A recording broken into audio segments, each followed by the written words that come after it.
Look at a lot of our efforts to improve the world and improve ourselves, and it's usually focused on perfectionism and going to try and become the more perfect version of ourselves. And while it's good to try and be perfect, what we also have to understand is that when I'm trying to be perfect, I'm trying to be this perfect little me with my little body, limited in time and space, with a finite time on earth, with lots of prejudices. I'm continually forced, as in all of us continually forced, to make decisions without enough information. We see one side of things and somebody else sees another side.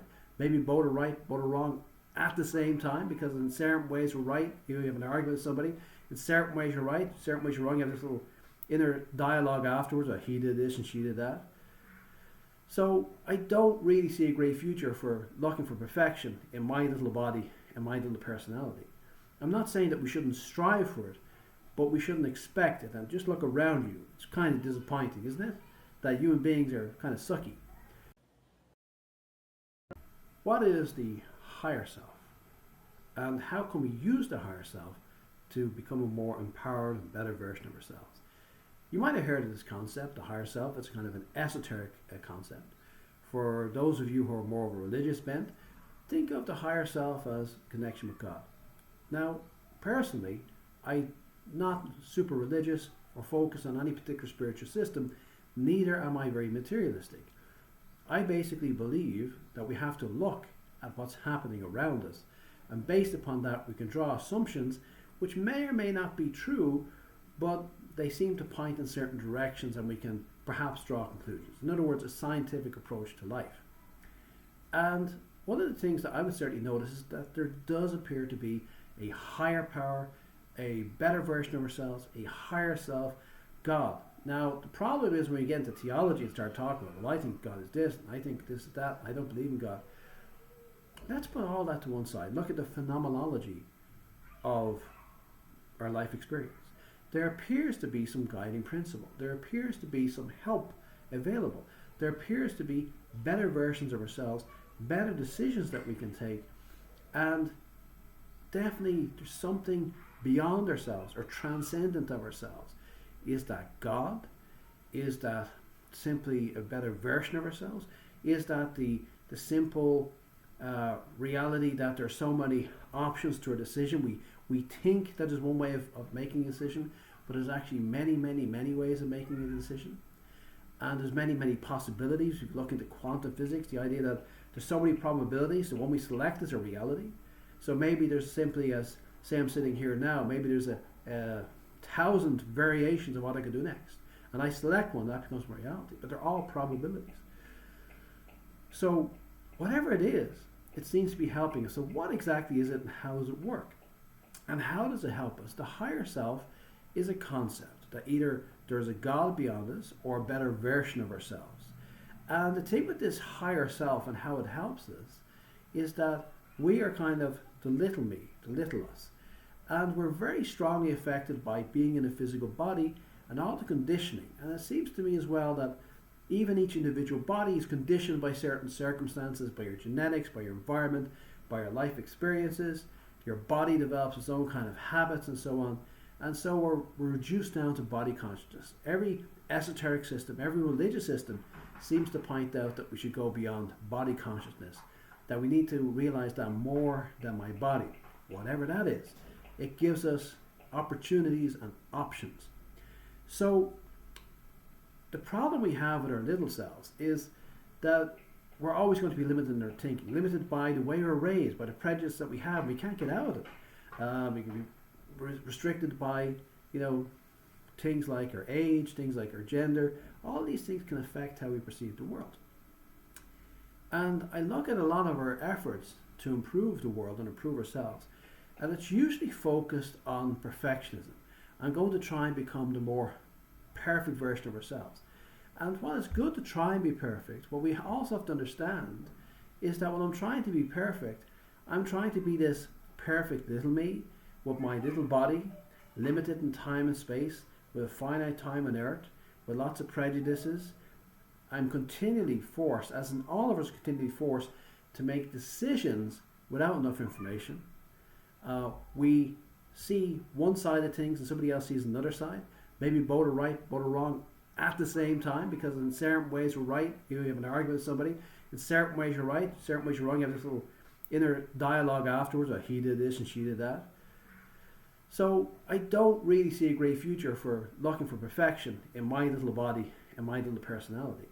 I'm not saying that we shouldn't strive for it, but we shouldn't expect it. And just look around you. It's kind of disappointing, isn't it? That human beings are kind of sucky. But the higher self doesn't seem to suck. The higher self seems to be the infinite potentiality of who we are, the infinite potentiality of all the decisions we can make, good or bad.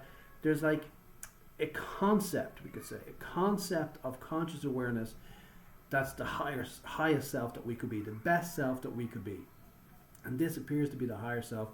So without getting too technical about what is the higher self, because different, like I said, theologies and psychologies will have different concepts about it, and they're all speculation. But whatever it is, there's something transcendent of ourselves. So this is the higher self. And in another video the other day, I was talking about freedom from freedom, and that the best freedom is freedom from freedom. And what I meant by that is freedom from the little self to go to the higher self. Because the problem we have is our little bodies, kind of our little minds, limited in time and space, with kind of 4 dimensions of, length, breadth, depth, and time. We're a limited version of ourselves. We're not the biggest version of ourselves. And many people have had esoteric experiences, mystical experiences, where momentarily they go beyond themselves and become something bigger. And for a fleeting moment, they have this big vastness before them. And then they go back to being little self again. I believe what's happening at that moment, they're merging with their higher self. And for a moment, they are a part of the whole. And they have the whole picture, and they're the bigger version. So I feel, rather than trying to be perfect, of course we should try and be good, we should try and be as perfect as we can, but nobody can seem to manage it. But the connecting ourselves to the higher will help us a lot. Because let's say I have to make a decision. I'm going to go for a job, say. I'm going to go for a relationship. And maybe there's dozens of potential options. And maybe in reality there's thousands of options if you really get deep into it. But let's say there's dozens of options. I will tend to choose based upon my prejudices, my limited intellectual capacity, my inability to see all the possibilities and permutations. Maybe the other person or other people are misleading me in that relationship or in that job and so on. So there's so many variabilities. But the higher self has this infinite perspective. It has the infinite perspective. And if I can tune into the higher self, it can help me select a better option. Will it help me select the best option, of course, is really down to what degree we are merged with the higher self, because most of us struggle to have even a contact with the higher self, let alone, we 100% with it. So maybe the great prophets and saints and some very visionary people were deeply merged with the higher self and making badass decisions every day of the week. Most of us, to be honest with you, we make a lot of bad decisions.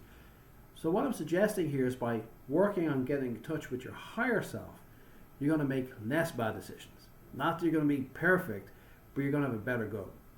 And another thing from a spiritual point of view is, when you're going with your higher self, even if the outcome is good or not so good, you're not attached to it.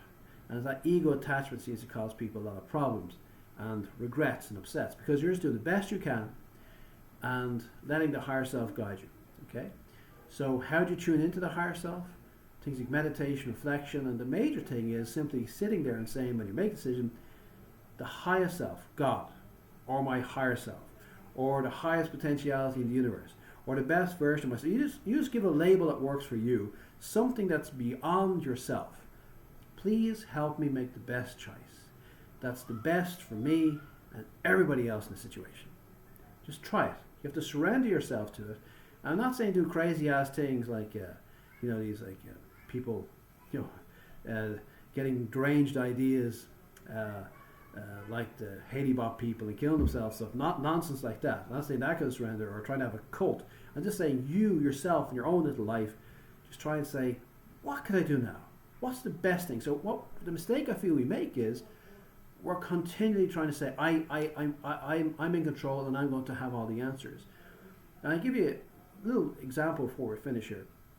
Back in 2007, I was running a small business, and everything was going wrong, and I was working harder and harder and harder, more and more hours, and everything was going further and further wrong.